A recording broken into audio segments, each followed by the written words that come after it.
It is the Orange and Blue Report presented by the UVA Health System. It's a scouting report this weekend. In Friday Night Lights at Scott Stadium. What more could you ask for, particularly when you've got the battle for #1 in the Coastal Division hanging in the balance? Yes, you heard it right. Virginia in the top 25. Yes, first time in 7 years. Cavaliers leading the Coastal Division with a 4-1 record in conference play so far. They'll take on a Pitt team that comes in. Yeah, they're just 4-4. They played a really difficult schedule, but they're 3-1.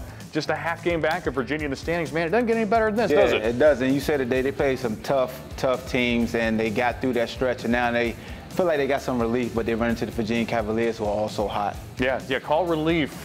Be careful where you throw that term around, because Virginia has not been giving the opponents a whole lot of relief of late. In fact, the Cavaliers have not trailed in any of the last 3 games. But today they go against, or should say in this matchup against Pitt, they're going against a team that ran for nearly 500 yards a week ago against Duke.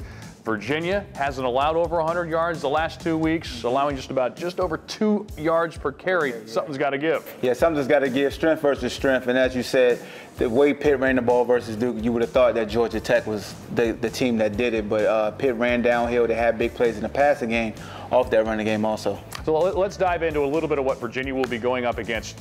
A lot of misdirection, some power running. This guy, Quadriolison, he's a problem. Yeah, he definitely is. And the thing about Pitt is you look for them to come and be a smash mouth team, and they give you various formations, motions to get the linebackers' eyes moving. And as you can see, with that little motion, it opens up alleys. And, a linebacker's blowing this assignment. You have one of the best backs in the ACC getting a big game right here. So you better play disciplined defense any game, but particularly against a team that's running this much misdirection. But it's not just about the power game. This team has some speed. They can beat you in a lot of different ways. Here's Maurice French. They definitely do. Maurice French is a guy who's a great returner as well. They soften you up going through the A-gaps, and then they get you on the edge, and this kid is explosive. So you have to just play, like you said, assignment football. Now, we talked about setting the table for other plays. It's not just on the ground. Here's Kenny Pickett. He doesn't throw a lot, but when you've got a ground game like that, you better be careful. Great thing about football, you got to be able to counter off your counters. You run the football, and then you use a boot action. You drag whatever linebackers vacate,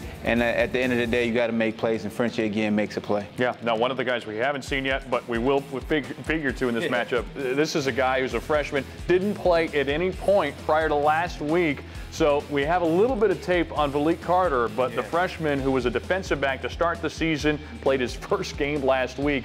He averaged nearly 20 yards a carry. How does he change things in terms of that speed? Yeah, he changed the dynamic because he gets on the edge for Pitt, and once they soften you up by going with the A-gaps with their 2 capable backs of gaining a lot of yards in those A and B gaps, then they get you on the edge with those linebackers getting sucked in. And the thing about Pitt is you can't allow them to have the explosive plays, because those yard charging plays that they have is just sometimes it's a diversion just to get you to relax and think you got them figured out, and then boom, they hit you on the big explosive play on the outside. While they put up a lot of points a week ago, they also gave up a lot of points. So Virginia, you look at the other side of the football. Now the Cavaliers have an opportunity for some big plays. You look at Bryce Perkins, you look at Olamide Zaccheaus against a very aggressive defense, not entirely unlike what Virginia saw against Ohio. We saw what happened in that game.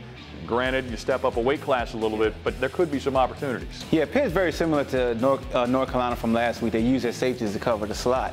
So Olamide Zaccheaus is one of our best receiver.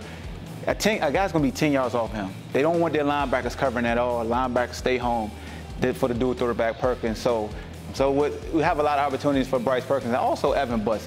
Don't be surprised if you see Slinky catching a couple passes behind the linebackers this game. Hey, man, the quarterback, you call him the quarterback. He looked like Thor. He had the hammer in his hands at the end of last game, breaking that rock. He'd like to do that again here. It's coming up soon, but Virginia's got to get the win. So, again, this is a game that starts 7:30 Friday night. We hope to see you there. We will be hitting the airwaves at 6:30 across the Virginia Sports Radio Network. For the Ball Hawk, Ahmad Hawkins, I'm Dave Kane. We will see you at Scott Stadium tonight.